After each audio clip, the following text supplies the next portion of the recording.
Susi Pujiastuti mungkin tidak asing lagi bagi masyarakat Indonesia karena mantan Menteri Kelautan dan Perikanan tahun 2014 sampai 2019 ini tidak henti-hentinya menjadi pusat perhatian masyarakat Indonesia semenjak kebijakan menenggelamkan kapal pencuri ikan di lautan kita. Meski dikatakan sudah mencapai karir yang gemilang, ia juga jatuh bangun dalam membangun usahanya.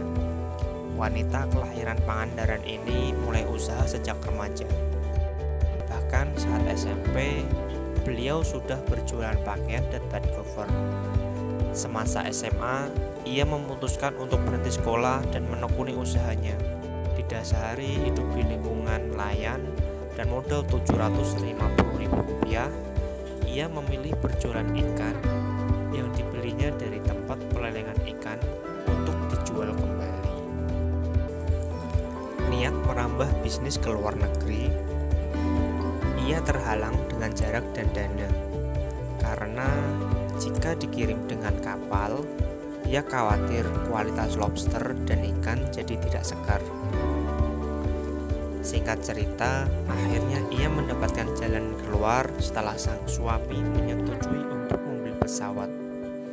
Tapi kegagalan lagi-lagi menghampirinya setelah pengajuan pinjaman ke bank ditolak. Hingga akhirnya setelah menunggu 5 tahun, dana pinjaman tersebut cair dan digunakannya untuk membangun landasan udara serta membeli 2 unit pesawat. Sejak saat itulah bisnisnya semakin berkembang. Saat bencana tsunami dahsyat tahun 2014 menerjang Aceh,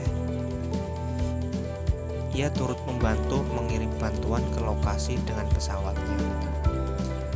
Ternyata rasa kemanusiaan yang dilakukan Ibu Susi membuat LSM dalam maupun luar negeri tertarik menyewa pesawatnya.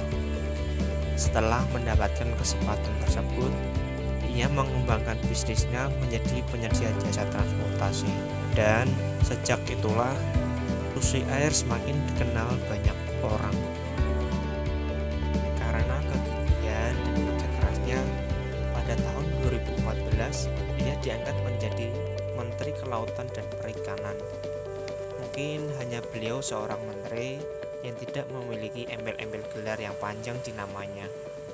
Saat itu juga ia melepas semua posisi di perusahaan untuk fokus di jabatan terbaru untuk menghindari konflik selaku pegiat bisnis. Pencapaian yang diraih Bu Susi membuktikan bahwa pendidikan tinggi tidak menjamin untuk menjadi orang yang sukses, karena kesuksesan adalah milik mereka yang mau berusaha dan bekerja keras.